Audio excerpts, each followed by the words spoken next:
Kalau orang yang ikut itu mengumpulkan duit, semua peserta kumpulkan duit 10.000, yang mendaftar 100 orang, maka terkumpul duit 1 juta. Digantungkan duit 1 juta itu di atas. Yang mendapat adalah grup 5 orang dapat, maka judi.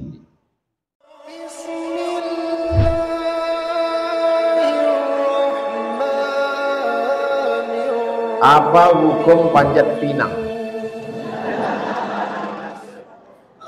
Al-aslu fil asya al-ibahah. Hukum asal segala sesuatu ibahah, mubah. Hukum panjat pinang itu mubah. Tapi kalau sampai orang yang panjat pinang itu bercelana pendek, dipijak sama kawannya, terbuka celananya, bisa jadi haram. Haram karena terbuka aurat.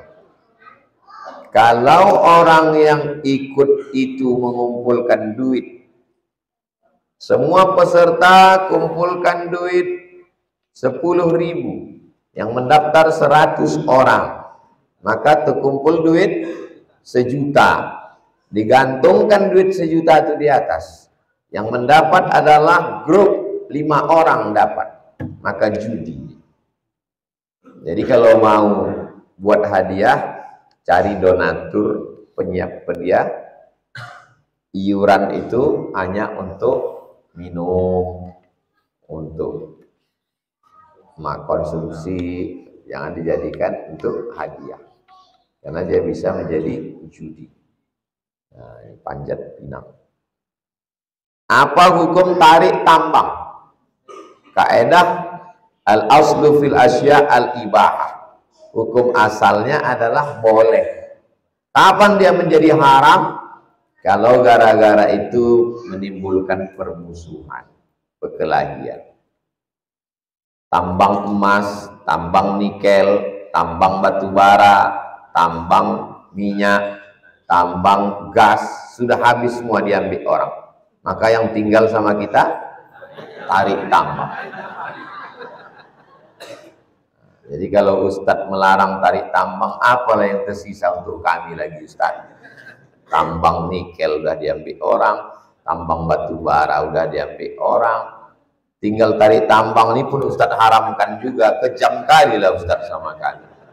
Inilah lagi hiburan kami 17 Agustus. Ya silakanlah tarik tambang. Tapi dia mempererat persaudaraan, pakai celana panjang. Tarik tambangnya tak masalah. Bapak tuh pakai daster bininya. Kan mesti celana. Kenapa mesti pakai daster? Nah, baru saya sebut, udah muncul. Main bola pakai daster. Kenapa lah dipakai daster itu? Sudahlah tak membelikan yang baru. Yang lama tuh pula kuyak-kuyak. Biasa saja. La'anallahu al-mutasyabbihin minar rijal bin nisa. Allah melaknat laki-laki yang menyerupai perempuan. Berawal dari kelucuan, tertawa, berubah menjadi sesuatu yang biasa. Itu salah satu sosialisasi. Bentuk sosialisasi supaya kita tak aneh menengok laki-laki pakai baju perempuan. Dulu laki-laki pakai baju perempuan itu aneh. Tapi kan udah disosialisasikan tiap hari lah. Itu si anu tuh tengok udah macam udah biasa, tak apa-apa. Biasa. Membiasakan diri. Allah bisa karena biasa. Jangan sampai. Kontrol orang tua sosial terhadap LGBT ini mesti. Jangan sampai biasa. Ini dibiasakan di TV. Cobalah tonton TV dari mulai jam 6 pagi sampai jam 6 petang. Channelnya terserah apa aja. Tonton berapa kali bencong muncul. Hostnya bencong, bintang tamunya bencong, desainernya bencong. Untuk apa itu? Bintang iklannya bencong. Gunanya untuk apa? Membiasakan diri. Hantu pun bencong. Film dulu zaman saya masih SMP, Si Manis Jembatan Ancol, ada juga bencong. Catatan si Boy, itu saya dari kecil, ada juga bencong. Jadi dari zaman kami dulu dan disosialisasikan supaya masyarakat bisa menerima itu sebagai sebuah kebiasaan. Tak bisa itu. Mesti ditentang. Karena itu salah satu penyebab turunnya laknat Allah Subhanahu wa ta'ala. Ini LGBT lagi marak-maraknya sekarang.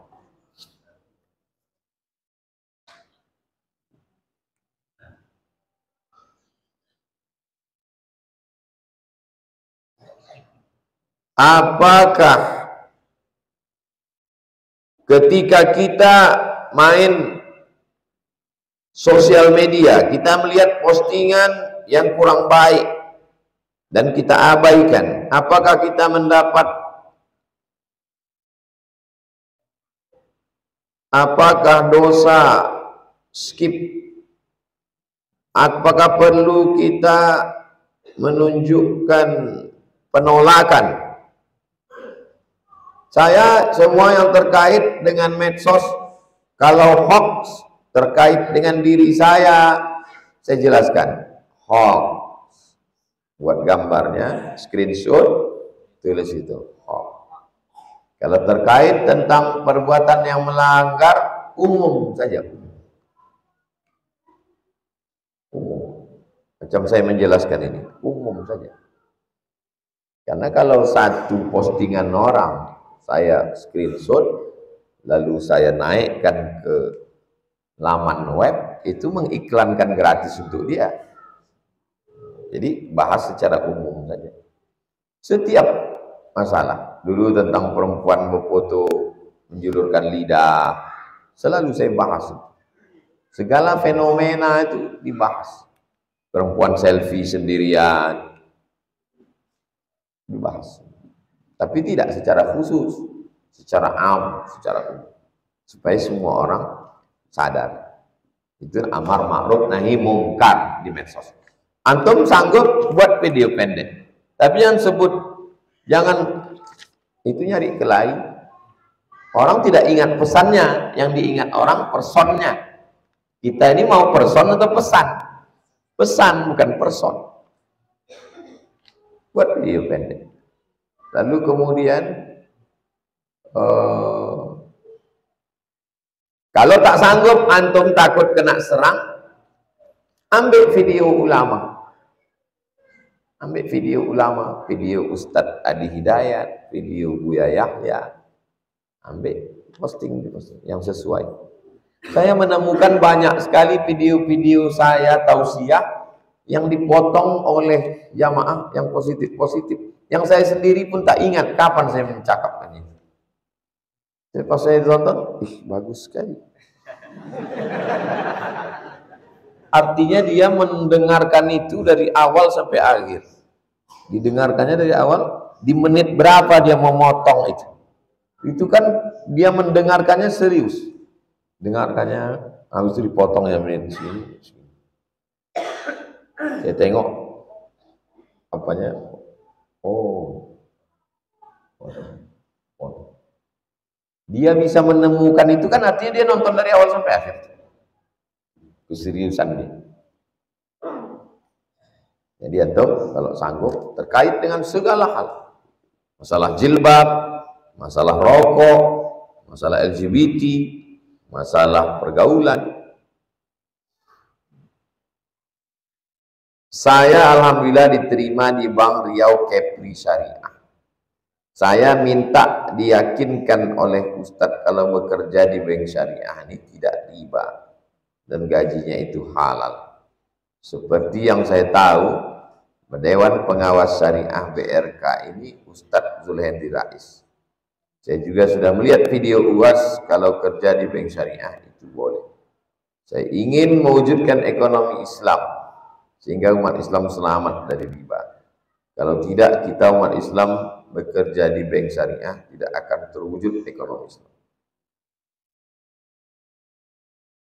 Mohon motivasinya Ustadz, kalau langkah yang saya ambil bekerja di bank syariah ini sudah langkah yang benar. Jadi waktu saya diundang ke BRK, Bank Riau Kepri Syariah, kebetulan waktu itu lama prosesnya, sekarang sudah syariah. Ustadz, kami mau resign, kata mereka. Waktu itu belum berubah. Saya bilang, kalau kalian resign dari sini, siapa yang menggantikan kalian? Kalian di sini aja dulu, sementara ini berubah jadi syariah. Saya tanya-tanya, apa yang belum selesai ini? Masih ada beberapa lagi terhambat di OJK. Kebetulan Pak OJK itu ada situ. Terus dosa kami Pak Ustadz, dosa kalian Pak OJK nih nanggung, gitu saya. Tapi hubungan kami tetap baik, bukan sindir mau kelahi. Hubungan saya dengan Pak OJK tetap baik. Alhamdulillah berubah jadi syariah. Jadi banyak beberapa kawan, dia menganggap ini dosa, dia mau keluar dari situ. Ada yang PNS, ada yang TNI, Polri. Saya mau keluar dari sini Pak Ustadz. Terus kalau kau keluar dari sini, datang malaikat menggantikan kau. Enggak Pak Ustadz, saya menggantikan lebih setan dari saya lagi Pak Ustadz. Jadi kalau umat Islam keluar dari sini, keluar dari pengacara, keluar dari dokter, keluar dari pengusaha, keluar dari TNI, keluar dari Polri, siapa yang akan duduk di situ? Jadi tetap di situ berjuang sesuai kemampuan. Tapi banyak kali duit haramnya Pak Ustadz. Tak tahu kamu mau membuang duit haram nih, mari ku ajarkan. Banyak kali duit haramnya Pak Ustadz. Duit haram itu jangan dibawa pulang ke rumah. Ambil gaji kau saja. Yang kira-kira haram ini, masa kami pergi ke Jakarta seminggu Pak Ustadz, tanda tangannya 7 hari, cuma 2 hari pulang. Nah, kau hitung 2 hari itu berapa? 2 hari itu 2 juta Pak Ustadz. Yang dikasihnya berapa? 7. Yang 5 itu jangan kau ambil. Kemana kami serahkan? Serahkan untuk masalih ammah, kepentingan. Jangan diambil. Tak tahan saya Pak Ustadz. Itulah jihadnya. Itulah jihadnya. Jadi jihad itu sesuai di bidang kita masing-masing. Tetap di situ bertahan. Tetap ngaji, banyak ibadah, kuatkan hati. Karena kalau keluar, apalagi ini sudah syariah, kalau sudah syariah. Kalau sudah syariah tak ada jihadnya lagi. Tinggal serius itu, tingkatkan ekonomi syariah dengan produk-produk supaya umat Islam di Riau keluar dari rentenir. Tanam padi, pupuk mahal, mesin irigasi mahal. Dari mana modal? Dari rentenir, lintah darat. Dia kasih pinjam waktu musim menanam, ini mesin air, ini pupuk, ini plastik supaya tikus tak masuk, ini pupuk semprot pestisida melawan wereng. Nanti pas musim panen padi, dialah yang menentukan harga. Dia tak pernah jumpa tanah liat, dia tak pernah menanam, tapi dia lebih kaya dari petani. Siapa itu? Lintah darat, rentenir. Nah, jadi bank syariah langsung pergi ke Bunga Raya Siak, petani sana. Pergi ke Pelelawan. Ke Pelelawan, kalau ditelusuri Sungai Kampar arah ke Penyalai, itu padi terhampar luas. Saya masuk dulu ke dalam. Datanglah ke sana, tanya siapa yang nanam padi. Saya jumpa pergi ke Solo, padi luas. Saya tanya, ini punya siapa Pak? Jangan-jangan punya perusahaan juga? Enggak Ustaz, ini punya orang awam, masyarakat. Oh, dari mana mereka nanam padi modalnya? Modalnya dari pemerintah Pak Ustaz, pinjaman tanpa bunga. Oh bagus ini, untuk menggunting, memotong rentenir. Gimana cara Bapak mengasihkan bantuan ke petani ini? Sholat subuh di masjid. Jadi wali kota sholat subuh di masjid. Siapa yang rajin ke masjid dapat bantuan. Sejak itu ramai masjid Pak Ustaz. Ternyata kalau punya kekuasaan dipakai, pinjamkan, panen, masjid penuh, rezekinya berkah, selamat dari riba rentenir. Jadi mestinya pegawai-pegawai bank ini terjun ke bawah. Atasannya juga. Yang ngaji itu jangan cuma karyawannya aja, atasannya ngaji juga. Apa hukumnya menerima fee dari developer perumahan yang kita sudah membantu menjual rumahnya. Saya pernah ditawarkan fee, saya tak mau. Kenapa saya tak mau? Sikit kali.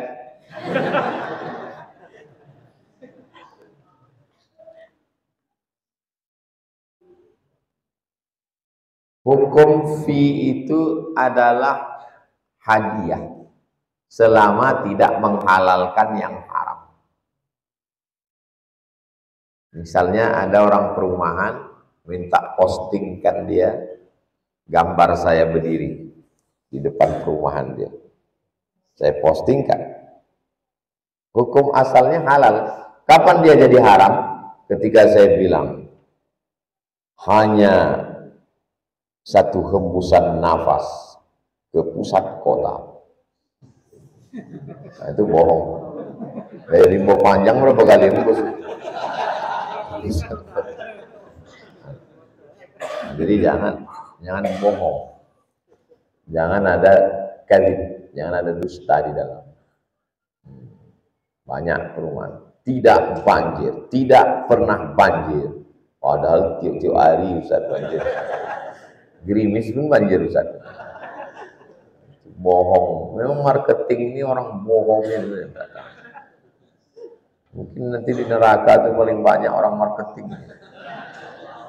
Padahal kalau dia jujur pun, jujurnya itu pun Masya Allah. Jujur aja. Jadi kalau dia dapat fee, maka hukum fee itu halal selama tidak ada ghish tipu, tidak ada gharar, gambling, judi, tidak ada zulm, aniaya. Ya, orang kan menampilkan gambar rumah, pas ditengok semua gambar menipu, gambar orang. Tengok rupanya filter, 3 kali filter. Nah, itu. Jadi jangan bohong. Jika bersedekah dapat memanjangkan umur. Umur maksudnya seperti apa Ustaz? Umur itu kan sudah tertulis di Lauhil Mahfuz. Idza jaa ajaluhum, kalau ajal sudah sampai, la yastakhiruna sa'atan, tak bisa ditunda, wala yastaqdimun, tak bisa dimajukan. Antum kalau udah ditakdirkan di Lauhil Mahfuz umur mati 60, setengah mati pun antum silaturahim, tak bisa ditambah. Tiba-tiba datang hadis, man ahabba ayyubsatalahu fi rizqihi, siapa yang mau lapang rezekinya, wa yunsa'alahu fi asarihi, mau panjang umurnya, falyasil rahimah, maka hendaklah menyambung tali silaturahim. Udah jelas Allah mengatakan tak bisa bertambah.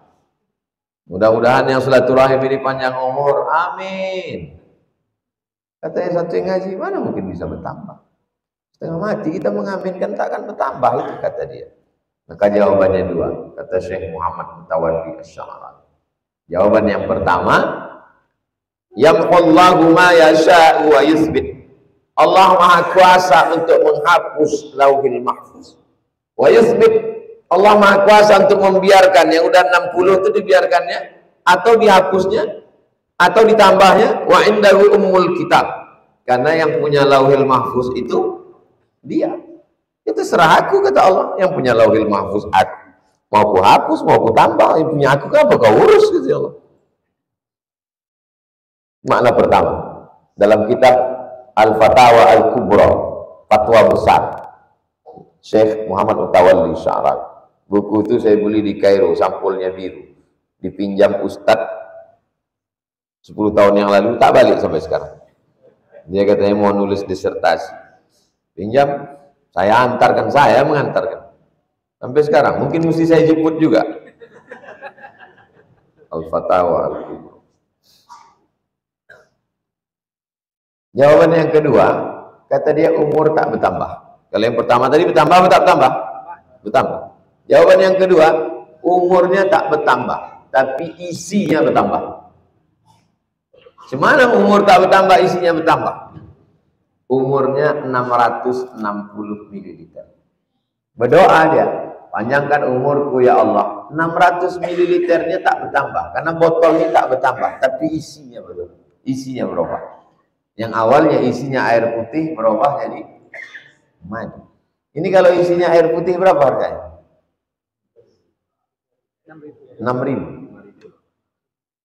6.000. Tapi kalau isinya madu 100.000. Dari 6.000 menjadi 100.000. Yang bertambah itu isi. Tak paham saya Pak Ustaz, cuma isinya. Ya isinya bertambah. Antum ditakdirkan Allah mati umur 25 tahun. Bersilaturahim bertambah isinya. Ada orang umur 25 tahun, rumah kerja mati. Tapi dia umur 25 tahun, isinya silaturahim dengan kiai dapat ilmu, silaturahim rumah tahfiz hafal Quran, silaturahim dengan kerja halal dapat rezeki. Umurnya tetap 25, isinya. Paham? Saya ada tetangga rajin ke masjid, selalu masbuk sholat. Apa hukumnya Ustaz? Kalau saya ke masjid, dia masih menyapu halaman, membersihkan kandang burung, menyuci Honda. Pokoknya ada aja yang dikerjakan. Jadi orang sekarang beramal itu tidak dengan ilmu, tapi membandingkan dengan orang lain. Kok kenapa imam udah pada qamatis shalah masjid? Kenapa kau terlambat masbuk terus ke masjid? Emang masih syukur aku sembahyang. Kawanku tak sembahyang, biniku tak sembahyang, mertuaku pun tak sembahyang. Jadi orang beramal itu bukan karena ilmu, tapi karena menengok orang lain. Ini tak betul. Jadi sahabat Nabi dulu, kalau dia masbuk, dia takziah 3 hari. Buka kitab Al-Fiqhul Islami wa Adillatuh tentang bab salat jamaah. Kalau dia ke masjid, imam sudah takbiratul ihram, sudah ruku, gara-gara dia tak dengar, dia bersedih 3 hari. Kalau sampai dia ke masjid, orang sudah sholat, 7 hari dia berduka cita. Sekarang terdengar. Makanya yang bagus itu adalah intizar sholat, menunggu sholat. Tengok, waktu sholat Pekanbaru, zuhur jam berapa? 12.25. Jam 12.20 udah masuk masjid, tahiyatul masjid. Tenang. Tunggu azan. Habis azan qabliyah zuhur. Itu yang paling bagus. Beramal ini macam kacamata kuda. Fokus ke depan lillahi ta'ala, cakap orang tak kita pedulikan. Jangan beramal karena orang. Nanti kalau orang tak ada, kita tak beramal. Jangan yang dijadikan standar amal adalah orang, tapi standar orang adalah amal. Jangan menilai kebenaran dari orang, tapi nilailah orang dengan standar kebenaran. Jangan nilai kebenaran dengan standar Abdul Somad, nilailah Abdul Somad dengan standar kebenaran. Kalau Abdul Somad benar, kami ikut. Kalau Abdul Somad tak benar, kami tak ikut. Karena standarnya bukan Abdul Somad, tapi kebenaran. Begitu juga dalam beramal. Beramal karena orang, bahaya kita. Itulah kaji kita subuh ini, jam 6.40. Di akhir majelis kita sama berdoa. Ala hadhihi niyah, untuk niat yang baik-baik ini. Al-Fatihah. A'udzubillahi minasyaitonir rajim. Bismillahirrahmanirrahim. Alhamdulillahirabbil alamin arrahmanir rahim maliki yaumiddin iyyaka na'budu wa iyyaka nasta'in. Ihdinas siratal mustaqim siratal ladzina an'amta 'alaihim ghairil maghdubi 'alaihim waladdallin. Amin. Allahumma shalli 'ala sayyidina Muhammad wa 'ala ali sayyidina Muhammad. Ya qadiyal hajat, ya rafi'ad darajat, iqdi hajatina, balligh maqasidana. Engkau yang menunaikan hajat, engkau yang mengangkat derajat, tunaikanlah segala hajat kami. Waghfir dzunubana, ampunkan dosa kami. Waqtim bis solihati a'malana, tutup amal kami dengan husnul khatimah. Waj'alna minal mutahabbina bi jalalik, jadikan kami bersaudara karena Engkau. Wajzi man ahsana ilaina, berikan balasan baik pada orang yang sudah berbuat baik untuk kami. Warzuqnal istiqamata 'ala syari'atil gharra wat tariqatil bayda, berikan kami istiqamah dalam agama yang lurus, dalam jalan yang benar ini. Qawi imanana, kuatkan iman kami. Sahih ajsadana, sehatkan badan kami. Waj'alna minar rasyidin, jadikan kami orang yang lurus, lurus berpikir, lurus berkata, lurus berbuat. Wajma'na ma'al habibil mustafa fi jannatikal ula, satukan kami di surga bersama Nabi Muhammad sallallahu alaihi wasallam. Rabbana atina fid dunya hasanah wa fil akhirati hasanah wa qina adzabannar. Sallallahu ala sayyidina Muhammad wa ala alihi wasallam. Alhamdulillahirabbil alamin. Taqabbalallahu minkum minna